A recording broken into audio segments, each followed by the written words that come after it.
Bonjour et bienvenue au Bulletin de nouvelles locales en ce 11 mars 2023. La boîte à sucre célèbre 10 ans d'existence. Depuis qu'elle est toute petite, Marie-Soleil Paquette est passionnée par la cuisine et plus particulièrement par les desserts.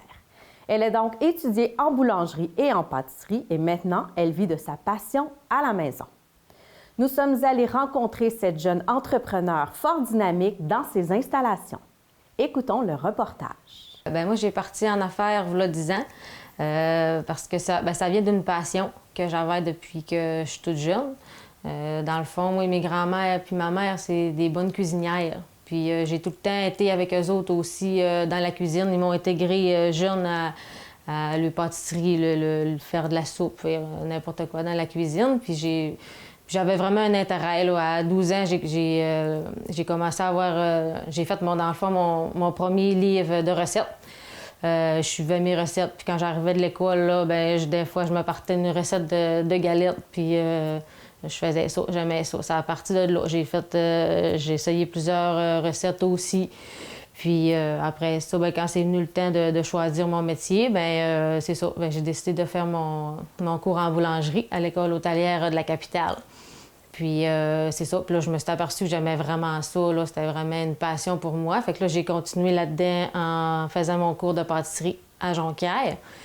Puis c'est ça. Puis avoir une entreprise, c'est tout le temps quelque chose qui m'a intéressée aussi. Moi, j'étais vraiment impressionnée par les comptoirs de pâtisserie. Là, ça m'a toujours... j'ai tout le temps aimé ça, les couleurs, les saveurs. Ça m'impressionnait vraiment. Fait que je me disais que moi aussi, j'en voulais un comptoir comme ça, un présentoir. Fait que c'est ça. C'est un peu de là que c'est venu aussi. Fait que là, à la suite de mon cours en pâtisserie, là, j'ai pris de l'expérience en forêt, dans les camps forestiers pendant 4 ans. Puis après ça, c'est ça. Là, j'ai senti que c'était le moment d'ouvrir mon entreprise. Fait que j'ai fait les démarches pour ça. J'ai suivi des petits cours aussi en entrepreneuriat. Fait que c'est ça. Là, j'ai décollé à la suite de ça, là, mon entreprise. La boulangerie, la boîte à sucre. Qu'est-ce qui a changé depuis 10 ans? C'est sûr que là, au début, quand j'ai ouvert mon entreprise, j'avais pas d'enfants. Fait que là, je faisais beaucoup de gâteaux 3D. C'était un peu ça, là, c'était populaire dans ce temps-là. Fait que je me suis lancée là-dedans. Les gens m'ont connue à cause de ça aussi. L'avenue de mes enfants, là, j'ai dû revoir mes priorités. Au début, c'est ça. Je faisais, comme je disais, les gâteaux 3D. Je faisais beaucoup de desserts, des pâtisseries. Quand c'était, mettons, le temps des fêtes, je faisais des thèmes aussi par rapport à Pâques ou la Saint-Valentin, tout ça. Mais là, avec les enfants, j'avais moins de temps. Fait que là, j'ai décidé de ne plus avoir de comptoir de vente ici à ma maison, puis d'avoir juste des points de distribution. Là, j'ai le marché IGA Tremblay à Mistassini. J'ai la boucherie Nadeau à Dolbeau. J'ai le dépanneur JD à Saint-Eugène. Ensuite, le dépanneur Express à Mistassini. Puis le dépanneur Chiasson à Sainte-Jeanne-d'Arc. J'ai ça. Puis il y a l'été aussi là, que j'ai d'autres petits points de vente aussi, là, comme la ferme Race. Là. Ça, c'est l'été aussi. Puis j'en ai d'autres aussi là, en vue là, cet été.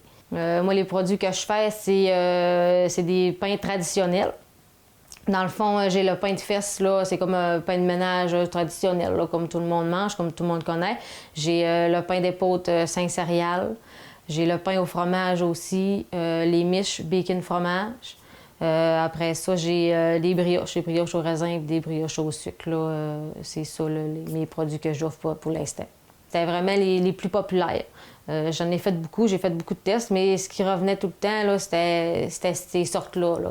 Fait que c'est ça. C'est pour ça que j'ai gardé ces produits-là. C'est vraiment les gros vendeurs. Là. Moi, pour fournir les points de vente, dans le fond, c'est 2 journées de production. La première journée qui est le mercredi, qui consiste à la préparation de tous les ingrédients. Dans le fond, moi, toutes mes recettes sont préparées pour le jeudi. Fait que dans le fond, c'est 5-6 heures là, de préparation. Puis la grosse journée de production, c'est le jeudi seulement. Donc, moi, je me lève très tôt le matin. Je me lève à 1h30. Puis ma journée, elle se termine vers 2h là, avec les livraisons. Fait que c'est quand même une bonne journée de production. Là. On est 4 à la production. L'été, on est plus parce que ma production, là, elle augmente. Là. Mais en général, là, on est 3 ou 4. Là. Ça joue en dessous, tout dépendant de la demande. Là. La production, elle se fait chez moi. J'ai ma cuisine qu'on est ici présentement. Puis j'ai une chambre froide là, qu'on fait refroidir les pains. Puis c'est l'emballage aussi. Là, fait que ça l'occupe quasiment tout mon sous-sol. Là.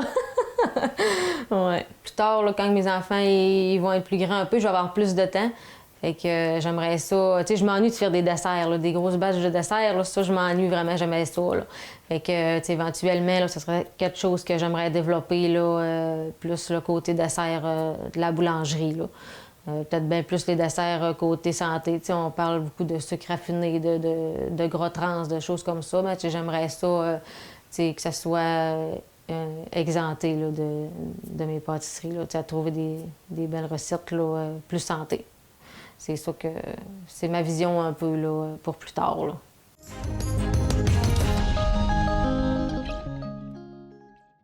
Partir à la découverte du monde en petits groupes, aller vous reposer au soleil, réserver vol et assurance, faire de belles rencontres, s'ouvrir à d'autres cultures. C'est ce que vous offre Voyage Mundo. La propriétaire Noémie Perron terminera bientôt son deck en tourisme et aura tous les outils nécessaires pour vous faire vivre des expériences extraordinaires. Rendez-vous sur ses réseaux sociaux afin de suivre une jeune femme inspirante qui a à cœur le Saguenay-Lac-Saint-Jean.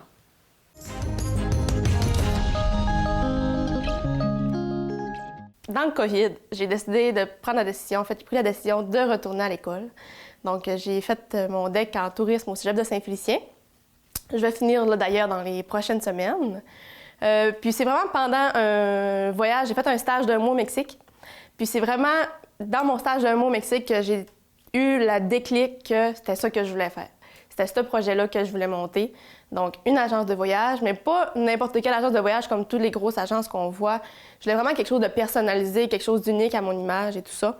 J'ai toujours été une passionnée de voyage, de plein air. J'aime ça jaser avec les gens, j'aime ça faire des nouvelles rencontres, me challenger, rencontrer des nouvelles cultures, faire face à des nouvelles situations, des choses comme ça. Donc, c'est pour ça que j'ai mis en place mon projet. C'est une nouvelle agence de voyage qui s'appelle Voyage Mundo. Mundo, c'est monde en espagnol. C'est aussi un acronyme, en fait, avec les lettres du mot Mundo. Donc, M pour multidestination, U pour unicité, N pour nouveauté, D pour découverte et O pour ouverture d'esprit. C'est tous des mots, en fait, que je mets de l'avant, des valeurs que je mets de l'avant aussi dans mon projet. L'ouverture d'esprit, c'est la numéro 1 qui est important quand on part en voyage, justement parce que on va être confronté à des nouvelles cultures, on va être remis en question sur nos manières de penser, on va essayer des nouvelles choses, on va voir des choses qu'on n'est pas nécessairement habitué de voir quand on reste chez nous. En fait, Voyage Mundo, c'est une agence, on va offrir tous les services d'une agence normale, si je peux dire. Donc, les voyages tout inclus, les réservations de vol, les réservations d'hébergement, des assurances voyages. Mais nous, chez Voyage Mundo, on est vraiment plus spécialisés dans les voyages de groupe privé, donc des voyages de groupe de 15 personnes et moins, et les circuits sur mesure. Donc, pour les voyages de groupe, je vais toujours être guide accompagnatrice, en fait, avec mon petit groupe. J'aime beaucoup le fait de partir avec des petits groupes parce qu'on entretient une meilleure relation avec nos clients, je trouve. Contrairement à un autocar qu'on remplit 52 personnes, qu'on est peut-être juste un numéro parmi la gang de 52, moi, en étant avec un tout petit groupe privé, je suis capable d'entretenir des relations avec mes clients, je suis capable de leur offrir un service plus personnalisé. Puis on est capable aussi d'avoir accès à des endroits qui sont un peu moins accessible. Vu qu'on est un plus petit groupe, on est capable d'aller voir des choses qui sont plus authentiques, aller vraiment dans le vrai monde, puis aller voir des petites places qui sont vraiment charmantes, puis qui ont vraiment un beau cachet là, qui va bien représenter la destination qu'on va aller voir. Donc, je vais être guide accompagnatrice pour ces groupes-là. Puis, ce qui nous différencie aussi beaucoup des autres agences de voyage, c'est que je vais travailler beaucoup dans un axe de développement durable. Donc, autant avant dans nos bureaux que pendant la préparation du voyage, pendant le voyage et au retour aussi. Bureau zéro papier. On essaie de créer des circuits de proximité pour minimiser les déplacements lorsqu'on est dans une destination. Essayer de compenser nos effets aussi par le transport aérien qui cause beaucoup d'effets de serre. Et aussi, on va essayer aussi d'encourager les gens et essayer de leur apprendre comment voyager d'une manière plus éco-responsable. Essayer d'aller directement chez les artisans locaux, diminuer aussi le nombre d'intervenants là, entre les achats. Aussi, on travaille beaucoup dans un axe de santé, bien-être et ouverture sur le monde. Avec la pandémie, on l'a beaucoup vu, ça a eu une conséquence du fait que les gens se sont rendus compte que c'est important de prendre du temps pour eux, de prendre soin d'eux. La conscience aussi du voyage qui a beaucoup changé depuis la pandémie. Donc, je travaille beaucoup en fonction des 6 dimensions du bien-être. Donc, le bien-être physique, le bien-être sentimental, le bien-être spirituel, le bien-être intellectuel, le bien-être social et aussi le bien-être environnemental. Donc, si vous voulez en apprendre plus un peu sur ces choses-là, je peux en parler là, sur mes réseaux sociaux, sur mon site Internet et tout ça. Donc, j'essaie de monter mes voyages beaucoup en lien de ces 6 dimensions du bien-être-là. Je viens de la région, en fait, je viens d'ici, j'ai toujours habité ici, j'ai ma région à cœur. Je trouve ça important que les gens connaissent bien leur région et qu'ils découvrent toutes les beautés puis tout le potentiel que notre région a au niveau touristique. Puis, donc, par mon agence, je veux utiliser cette visibilité-là pour promouvoir l'offre touristique de notre région qu'on a ici au Saguenay-Lac-Saint-Jean. Donc, je travaille sur un projet, justement, en ce moment même, pour créer des circuits tout autour du Saguenay-Lac-Saint-Jean, autant pour les personnes qui habitent ici, qui voudraient redécouvrir leur région, que d'autres personnes ailleurs au Québec ou à l'international qui aimeraient venir ici pour découvrir la place. Donc, justement, en date du 1er mars, j'ai lancé une campagne de financement participatif en collaboration avec La Ruche Québec. L'objectif est de ramasser 5 000 $ justement pour faire le montage, la création des circuits, la commercialisation ainsi que la promotion de ces circuits-là. Et mon but ultime, si on pourrait dire, si j'atteins mon objectif, j'aimerais ça aller au Salon mondial du tourisme en France en 2024 pour faire de la promotion de notre région, justement. Donc, si jamais il y a des gens qui veulent collaborer, contribuer à ma campagne, en fait, une campagne de financement participatif, ce que ça veut dire, c'est qu'en échange de votre soutien financier, moi, j'offre des contreparties, que ce soit des cadeaux, des rabais sur votre prochain voyage, ça peut être de la visibilité pour votre entreprise aussi. Donc, c'est vraiment un échange qu'on a là, de services entre moi et les consommateurs et les entreprises de la région. Pour me contacter, en fait, pour le moment, je n'ai pas de bureau physique. Je fais mes rencontres avec mes clients en vidéoconférence, en ligne ou par téléphone.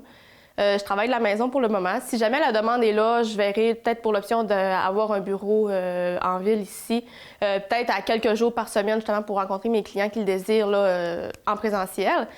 Sinon, je suis présente sur les réseaux sociaux, donc Facebook, Instagram, LinkedIn. Je vais peut-être avoir une page TikTok aussi pour partager des vidéos, des expériences voyage et tout ça.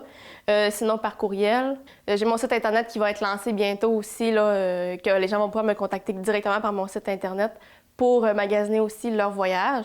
Donc, je suis très rapide normalement sur les réponses, là, puis je vais avoir bien hâte de pouvoir échanger avec vous.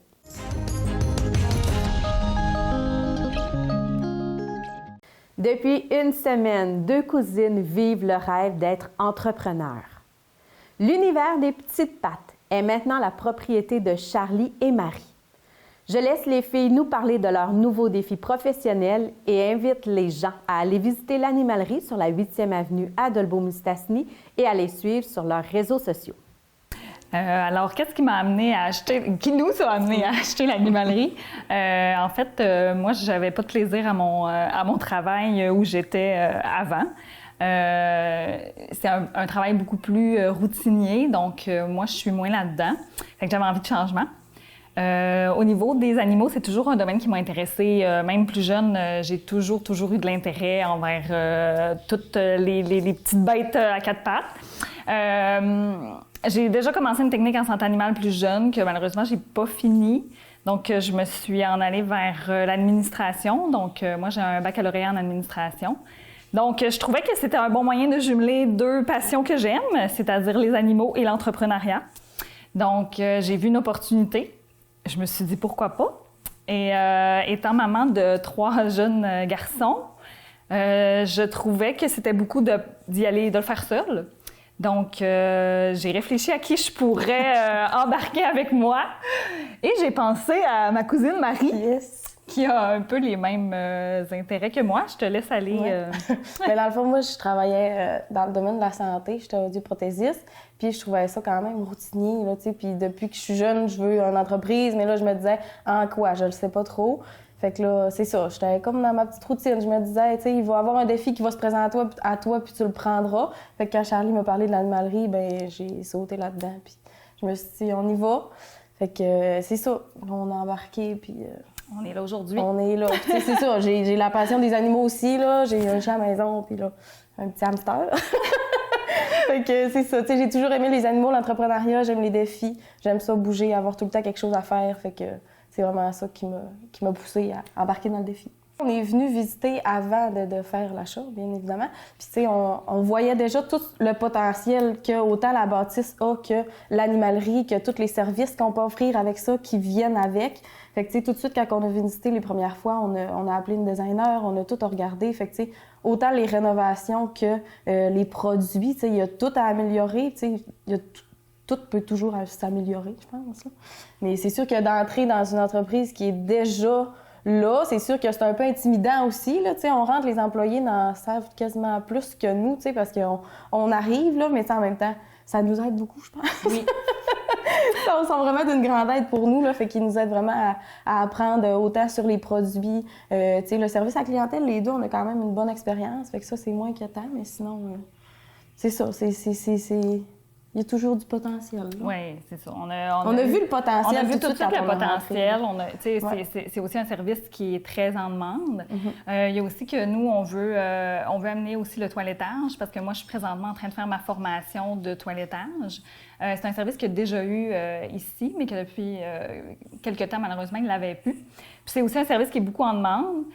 Fait qu'on a vu tout de suite le potentiel de jumeler tout ça ensemble, puis d'arriver à mettre ça tranquillement à notre image. En fait, c'est pas un agrandissement, c'est plutôt un rafraîchissement, je dirais, des lieux. Parce qu'on va essayer d'agrandir par l'intérieur. Fait que c'est vraiment plus de mettre ça à notre image. Fait qu'on veut vraiment faire des rénovations pour mettre ça au goût du jour, que ça nous ressemble, que ce soit plus efficace pour le client quand il rentre. Oui, au niveau visuel et tout ça. Parce qu'on a beaucoup de variétés, on a beaucoup de produits. On veut garder cette belle variété-là. On veut même potentiellement en ajouter. Mais pour ça, il faut qu'on soit optimal, je dirais, au niveau de notre aménagement. Donc, on veut que notre client soit plus autonome quand il rentre dans l'animalerie. On va toujours être là pour l'aider. Notre service à la clientèle, c'est vraiment un point fort de l'animalerie ici. Mais on veut que le client soit plus autonome. Tu sais, quand il rentre, que ça soit plus visuel.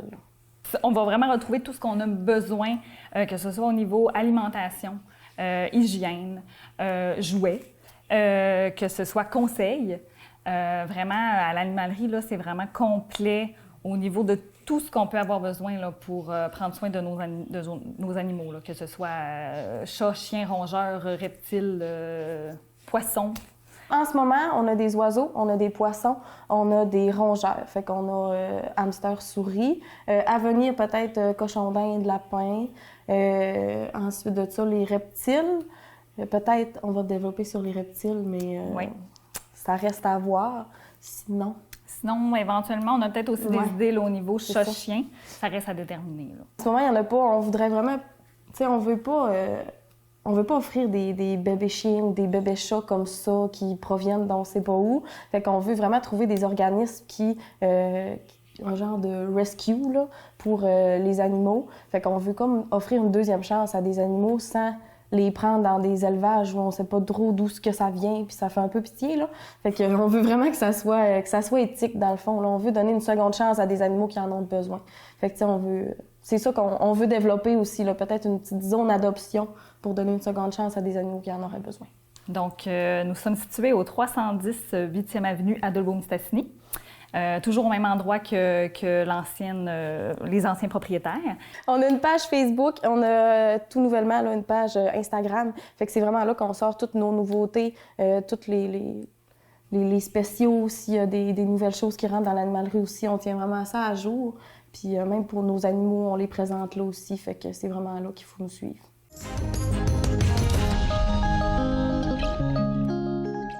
C'est mardi soir qu'avait lieu l'intronisation de 10 adolescentes aux Chutes des Pères de Dolbeau-Mistassini, où quelques membres des clubs Lions de Dolbeau-Mistassini et Saint-Félicien ont assisté.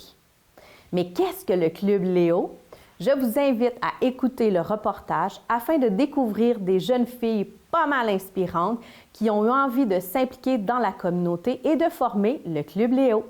Le Club Léo, c'est un club de jeunes de 12 à 18 ans C'est un club scolaire qui est basé dans une école, puis ils font la même chose qu'un club Léon. C'est un club de service. Ils redonnent à la communauté, aux plus démunis, les personnes, aux jeunes, aux personnes âgées, comme ils ont déjà fait des œuvres avec les personnes âgées, puis ils s'apprêtent à faire des choses avec les plus jeunes aussi. Le Club Lyon, il parraine le Club Léo. Toutes les activités, les grosses activités que le Club Léo veut faire, on est là pour les aider. Ils peuvent toujours demander notre aide. Et nous aussi, on implique les Léos, dont les paniers de Noël qu'on a fait cette année. Il y a des Léos qui sont venus faire les paniers de Noël et les distribuer aux familles les plus démunies. Dans le fond, ce soir, on avait notre intronisation du Club Léo.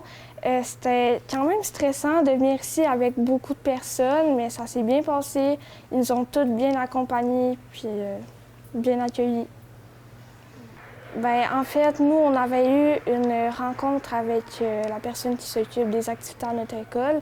Puis elle nous offrait d'être dans un club puis pouvoir offrir notre aide à des personnes qui en ont besoin.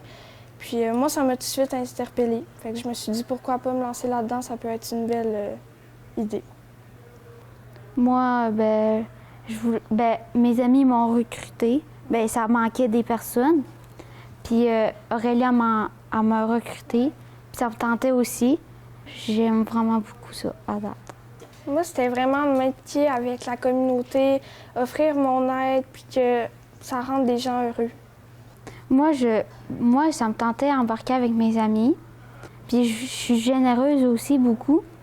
Puis je rends des services à plein de personnes, à mes amis, surtout comme Aurélie. Puis une de mes amies aussi, vu qu'elle n'est pas là. Puis j'aime beaucoup le Club Léo à date. On a fait du bricolage avec les personnes âgées. Oui. Oui. Puis on a fait des flocons là, en papier brun.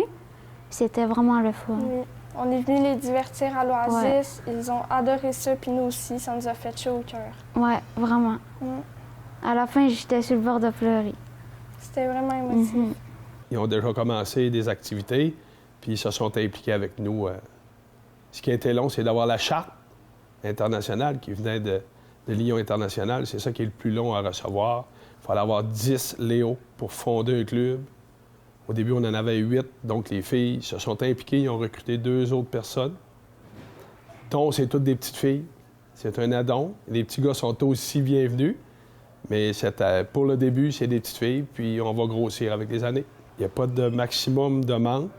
L'opportunité qu'on va avoir, c'est l'année prochaine, il va y avoir un regroupement des écoles, dont ils s'en vont tous à Jean Dolbeau. On va avoir beaucoup de jeunes. C'est là qu'on pense que le club va monter à 20 ou même 30 membres. Plus que de membres, plus que d'idées, plus qu'on peut faire des grosses activités pour redonner aux personnes dans la société. Dans les écoles, il y a des affiches, puis les intervenants qui sont dans les écoles s'occupent de donner l'information. Puis il y a déjà les Léo qui sont là, qui vont recruter des amis aussi. Le Club Léo, il y en a déjà existé un à Dolbeau, il y a plusieurs années.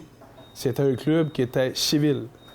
C'est peut-être pour ça que l'intérêt des jeunes était moins là, tandis que là, c'est un club scolaire.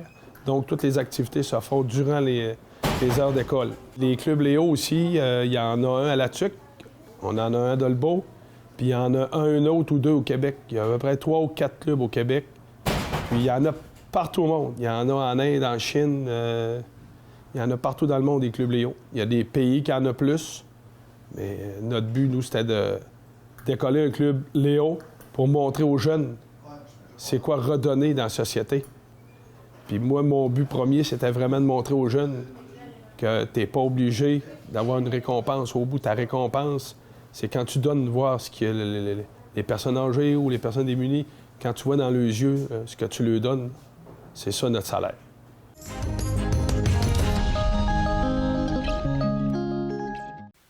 Madame Nancy Odette, conférencière et marraine de la Fondation des jeunes de la DPJ, viendra les 12 et 13 avril dans la MRC Maria-Chapdelaine nous parler de la réalité des jeunes de la DPJ.